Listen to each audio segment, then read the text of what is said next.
mga binibigay talaga. No offense naman dun sa mga nag-aaya sa akin na tara na, game, balik ka na, ito yung kwento. Parang wala talaga siyang lukso ng dugo. Parang hindi nakaka-comeback yung yung dating niya. Diba? Angelica pa rin talaga, diba? Siyempre gusto mo na yung tahimik na buhay na meron ako ngayon, kailangan nyo akong pakitaan na talagang, ay sandali, ang ganda nito. Sandali, luluwas ako para dito. Kailangan ko nung manggigigil ako dun sa project eh. Yung hindi ka makakatulog, yung parang pag pinalagpas ko to, parang panghihinayangan ko. Yun yung hinihintay kong klase ng project.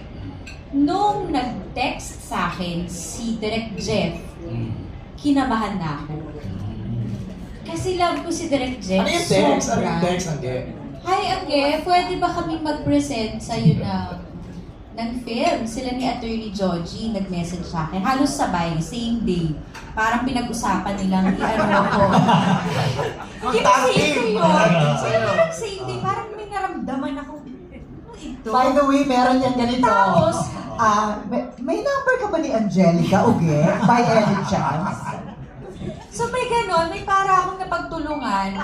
And then, parang bago pa mag-present, nag-message ka pa yata sa akin na parang may mag-present sa'yo sila Direk Chris. Oo, so parang may ganon, na parang, yes, may meeting na nga ako, may Zoom meeting, ganyan.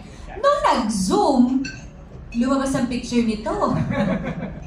Napag-usapan to. Sabi ko, ay patay. Ay, syempre, pwera pa dun sa story, di ba? Na parang, lagot.